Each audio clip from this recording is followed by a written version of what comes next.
when I reflect on it, I see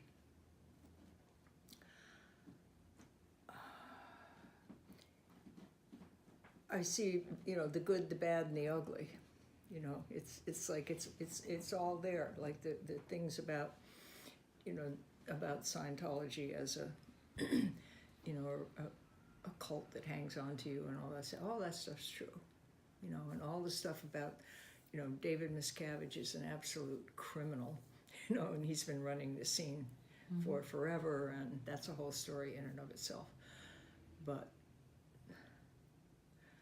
I got a lot of good out of it. So, and I can also see the really ugly parts of it. And it's all there. It's like a complex, mixed bag.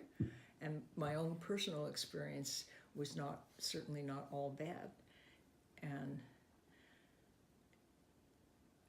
But when I meet anybody else, from outside of the cult who hasn't been in that, it's very hard to talk about the good stuff, because then they think you're still a Scientologist, or you're defending Scientology or something like that, and I'm not. I'm just telling my experience, and I've never given a talk on that, so that would be very interesting, to talk about the good, the bad, and the ugly, and we could come up with some telling anecdotes about what it's actually like.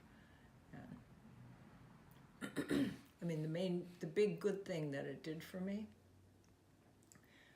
was I was in a incredible downward spiral, and because my sister had committed suicide in 1965,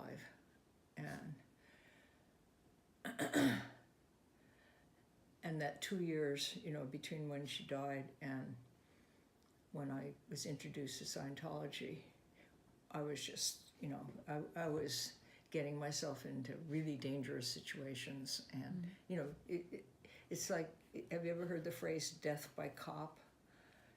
When people will go out and do something that they know the cops are going to come, like these kids who shoot up schools, they know they're going to die, and they know some cop is going to shoot them, and then they're inviting that to have somebody to do something, to have somebody wipe them out. And I was in that, in that frame of mind. So, you know what I should do?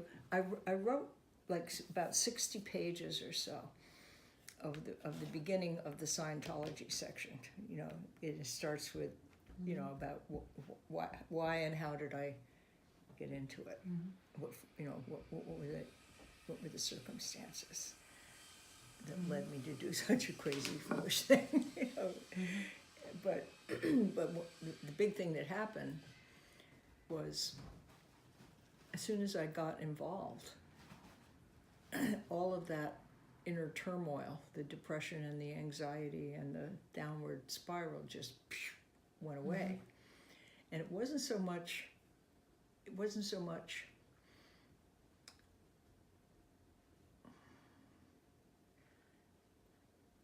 the counseling or the particular practices. There's a whole big counseling thing,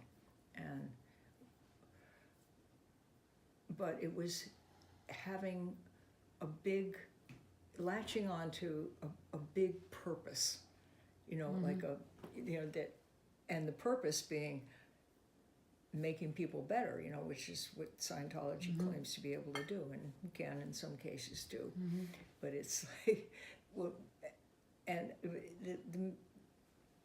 getting the idea that there was something, I couldn't help my sister, so what I was going to do was help everybody else on the planet. And so I took on this great big purpose about helping, and in a way that I thought could really work.